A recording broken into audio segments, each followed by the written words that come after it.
Hi, welcome back to Anulok YouTube channel. ನಾನಿವತ್ತು ನನ್ನ ಕಿಚನ್ನಿಂದ video start ಮಾಡ್ತಾಯಿದ್ದೀನಿ. ಯಾರೆಲ್ಲ ನನ್ನ ವೀಡಿಯೋ ಹೊಸ್ದಾಗಿ ನೋಡ್ತಾ ಇದ್ದೀರೋ ಅವರು ಸಬ್ಸ್ಕ್ರೈಬ್ ಮಾಡಿಕೊಂಡು ವೀಡಿಯೋ ನೋಡಿ. ಇವತ್ತೇನಪ್ಪ ಅಂದರೆ ಹಾಗಲಕಾಯಿ ಪಲ್ಯ ಮಾಡೋಣ ಅಂತೇಳಿ ಹಾಗಲಕಾಯಿನ ಸಣ್ಣದಾಗೆಲ್ಲ ಹಚ್ಚಿಟ್ಕೊಂಡಿದ್ದೀನಿ. ಇದು ಫುಲ್ ಗ್ರೀನ್ ಕಲರ್ ಬರುತ್ತಲ್ಲ ಆ ಹಾಗಲಕಾಯಿ, ಯಾಕಂದರೆ ಅದು ಜಾಸ್ತಿ ಕಹಿ ಇರಲ್ಲ ಅಂತ. ನಾನು ಫಸ್ಟ್ ಹಾಗಲಕಾಯಿ ತಿಂತಾಯಿರಲಿಲ್ಲ, ಈ ಥರ ಪಲ್ಯ ಮಾಡೋಕ್ಕೆ ಸ್ಟಾರ್ಟ್ ಮಾಡಿದಾಗಿಂದು ತಿಂತಾಯಿದ್ದೀನಿ. ಫಸ್ಟು ಇದನ್ನು ಒಂದು ಬಾಣಲೆಯಲ್ಲಿ ಹುರ್ಕೋಬೇಕು.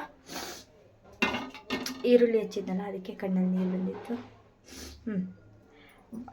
ಅಷ್ಟೊತ್ತಿಗೆ ನಾನು ಬಾಣಲೆಯಲ್ಲಿ ಹಾಗಲಕಾಯಿ ಹಾಕಿ ಹುರ್ಕೊಂಡ್ಬರ್ತೀನಿ.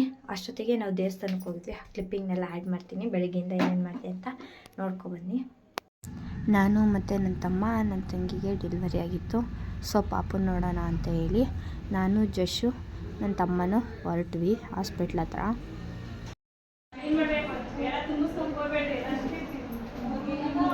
ಪಾಪು ನೋಡಿಕೊಂಡು ರಿಟರ್ನ್ ಮನೆಗೆ ಬಂದ್ವಿ. ಒಂಥರ ಸುಸ್ತಾದಂಗೆ ಆಗಿತ್ತು ಅಂತ ಹೇಳಿ ಮಲ್ಕೊಳ್ಳೋಣ ಅಂತ ಮಲ್ಕೊತಾ ಇದ್ದೀವಿ. ಏನು ಮಾಡ್ತಾ ಇದ್ದೀವಮ್ಮ ನಾವು? ತಾಚಿ ಮಾಡ್ತಾ ಇದ್ದೀವಾ? ಯಾರು ಹೇಳಿದ್ದು ಇದನ್ನ ತಾಚಿ ಅಂತ? ತಾಚಿನಾ? ಸರಿ, ಕಣ್ಮುಚ್ಚು. ತಾಚಿನಮ್ಮ, ಗುಡ್ ಬಾಯ್. ತಾಚಿ ಮಾಡ್ತೀಯಮ್ಮ ನೀನು. ಇವಾಗ ತೀರ್ಕೆ ಮಾಡಬಾರ್ದು, ಸುಮ್ಮನೆ ಮಲ್ಕೋಬೇಕು. ಇಲ್ಲಿ ಯಾರು ಮಲಗಿರೋದು? ಇದು ಯಾರು? ಇದು ಹಿಂದೆ ಇರೋದು ಮಾಮನ. ಪಾಚಿ ಮಾಡು. ಮಾಮ ಏನು ಮಾಡ್ತಿದ್ದಾನೆ? ಮಾಮ ಏನು ಮಾಡ್ತಿದ್ದಾನೆ? ಮತ್ತು ನೀನು ತಾಚಿ ಮಾಡ್ತೀಯಾ? ಓಕೆ ಗಾಯ್ಸ್, ಮಲ್ಕೊಂಡು ಅಪ್ಪು ಬೆಳಿಗ್ಗೆ ಸಂಜೆ ಕೆಲಸ ಮುಗಿಸ್ಕೊಂಡು ಲೇಟ್ ಆಗುತ್ತೆ, ಆದರೂ ಪರವಾಗಿಲ್ಲ ಹೋಗಿ ಬರೋಣ ಸರಿ ಅಂತೇಳಿ ಅವರು ಕೆಲಸ ಮುಗಿಸ್ಕೊಂಡು ಬಂದರು. ರೆಡಿ ಆಗಿಬಿಟ್ಟು ದೇವಸ್ಥಾನಕ್ಕೆ ಹೊರಟ್ವಿ. ಶಿರಾದಲ್ಲೇ ಇರೋ ರಾಘವೇಂದ್ರ ಸ್ವಾಮಿಗೆ ಹೋದ್ವಿ ನಾವು. ಗುರುವಾರ ಬಂತು ಅಂದರೆ ರಾಘವೇಂದ್ರ ಸ್ವಾಮಿ ರೋಡ್ ಮಾತ್ರ ಯಾವಾಗಲೂ ರಶ್ ಇರುತ್ತೆ. ಹೆಂಗೋ ಮಾಡಿ ಆ ರಶ್ನಿಂದ ಬಂದ್ವಿ. ಮುಂದಕ್ಕೆ ಬಂದು ದೇವರಿಗೆ ನಾನು ಒಂದೇ ಪ್ರದಕ್ಷಿಣೆ ಹಾಕ್ತೆ. ಅಪ್ಪು ಇಲ್ಲ, ನಾನು 3 ಹಾಕಿ ಬರ್ತೀನಿ ಅಂದರು. ಸರಿ ಅಂತ ಹೇಳಿ ಪ್ರದಕ್ಷಿಣೆ ಹಾಕ್ಬಿಟ್ಟು ದೇವ್ರಿಗೆ ಕೈ ಮುಗಿತಿದ್ದೆ. ಅಪ್ಪ ಮಗ ಇನ್ನೂ ಮುಗ್ದಿರಲಿಲ್ಲ ಅವ್ರದ್ದು ಪ್ರದಕ್ಷಿಣೆ. ಅವ್ರು ಬರಲಿ ಅಂತ ನಾನು ಕಾಯ್ತಾಯಿದ್ದೆ. ಎದುರುಗಡೆ ಆಂಜನೇಯಂದು ದೇವಸ್ಥಾನ ಇತ್ತು, ಅಲ್ಲೋಗಿ ಕೈ ಮುಕ್ಕೊಂಡು ನಿಂತಿದ್ದೆ. ಆಮೇಲೆ ಅಪ್ಪನೂ ಬಂದರು, ಅಕ್ಷತೆ ಇಸ್ಕೊಂಡು ಮತ್ತು ಸಾಯಿಬಾಬಾ ದೇವಸ್ಥಾನಕ್ಕೆ ಹೊರಟ್ವಿ. ಹತ್ರ ನಾನು ಕೇಳ್ತಾಯಿದ್ದೆ ನಿದ್ದೆ ಬರ್ತಿದ್ಯಾ ಅಂತ. ಯಾಕೋ ಅವನು ನಿದ್ದೆ ಬರೋರ ಥರ ಮುಖ ಮಾಡ್ಕೊಂಡಿದ್ದ. ಅದಕ್ಕೆ ಇದು ಎಷ್ಟೊಂದು ಜನಕ್ಕೆ ಗೊತ್ತೇ ಇಲ್ಲ ಅನಿಸುತ್ತೆ ಈ ದೇವಸ್ಥಾನ. ನನಗೆ ಗೊತ್ತಿರಲಿಲ್ಲ ಫಸ್ಟು. ಅಪ್ಪನೇ ಈ ದೇವಸ್ಥಾನ ತೋರಿಸಿದ್ದು. ಅಪ್ಪು ಶಿರ್ಡಿಗೆ ಹೋಗಿದ್ರಲ್ವ, ಅವರು ಹೇಳ್ತಿದ್ರು ನನಗೆ, ಇದು ಸೇಮ್ ಶಿರ್ಡಿಲಿ ಸಾಯಿಬಾಬಾ ಹೆಂಗೈತೋ ಅದೇ ಥರನೇ ಐತೆ ಇಲ್ಲಿರೋ ಸಾಯಿಬಾಬಾನು ಅಂತ ಹೇಳಿ. ನಾವು ದೇವ್ರಿಗೆ ಕೈ ಮುಗಿದು ಸ್ವಲ್ಪ ಹೊತ್ತು ಕೂತಿದ್ವಿ. ಹೊರಗಡೆ ಬಂದ್ವಿ, ಪ್ರಸಾದ ಕೊಟ್ಟರು. ಪ್ರಸಾದ ತಿಂದ್ಕೊಂಡು ರಿಟರ್ನ್ ಮನೆ ಕಡೆ ಬಂದ್ವಿ.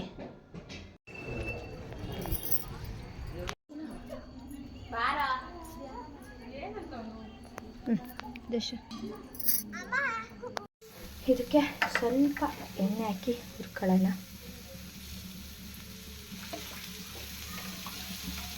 ಕಹಿ ಹೋಗಲಿ ಅಂತ ಚೆನ್ನಾಗಿ ಹುರಿಬೇಕು. ನಾನು 1/4 kg ಹಾಗಲಕಾಯಿ ತೊಗೊಂಡಿದ್ದೆ, ನಮಗೆ ಸಾಕು ಅಂತೇಳಿ.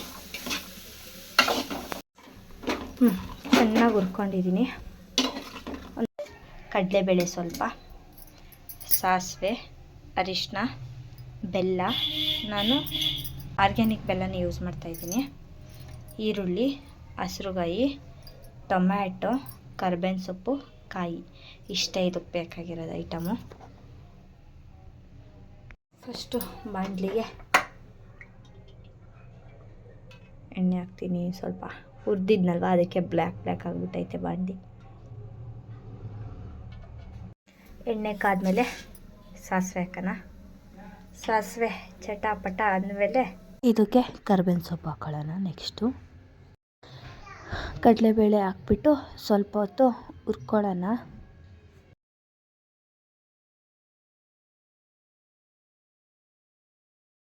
ಹುರ್ಕೊಂಡಾದ್ಮೇಲೆ ಇದಕ್ಕೆ ಈರುಳ್ಳಿ ಮತ್ತು ಹಸ್ರುಗಾಯಿ ಹಾಕ್ಕೊಂಡು ಫ್ರೈ ಮಾಡ್ಕೊಳ್ಳೋಣ.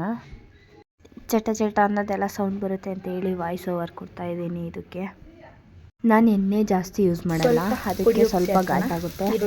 ಆಮೇಲೆ ಈರುಳ್ಳಿ ಬೇಗ ಬೇಯಲಿ ಅಂತ ಹೇಳಿ ಒಂಚೂರು ಉಪ್ಪು ಹಾಕ್ಕೊಂಡು ಹುರ್ಕೊಂಡು ಆಮೇಲೆ ಟೊಮೆಟೊ ಹಾಕ್ಕೊಳ್ತಾ ಇದ್ದೀನಿ.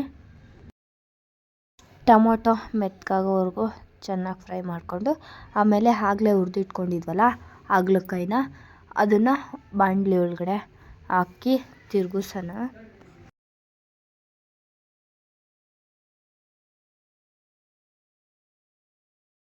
ಇದಕ್ಕೆ ಅರಿಶಿನ ಹಾಕಿ ಮತ್ತು ಉಪ್ಪು ಹಾಕೋದು, ರುಚಿಗೆ ತಕ್ಕಷ್ಟು ಉಪ್ಪು ಹಾಕ್ಕೊಂಡು ಮತ್ತು ಬೆಲ್ಲ ನಿಮಗೆ ನೋಡಿಕೊಂಡು ಬೆಲ್ಲ ಹಾಕ್ಕೊಳ್ಳಿ.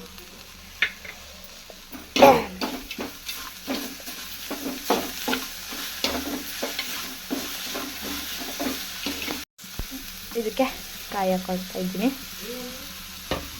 ಇದಕ್ಕೆ ಸಾಂಬಾರು ಪುಡಿ ತೋರ್ಸೋದು ಮರ್ತಿದ್ದೆ, 1 ಸ್ಪೂನ್ ಸಾಂಬಾರು ಪುಡಿ ಹಾಕ್ಕೊಳ್ಳಿ. ಇಷ್ಟೇ ಗೈಸ್. ಇದನ್ನು ಹಾಕಿ ತಿರುಗಿಸ್ಬಿಟ್ಟು ಉಪ್ಪು ನೋಡ್ಕೊಳ್ಳಿ. ಉಪ್ಪು ನೋಡಿಕೊಂಡು ತಿರುಗಿಸ್ಕೊಳ್ಳಿ ಅಷ್ಟೇ. ಪಲ್ಯ ರೆಡಿ.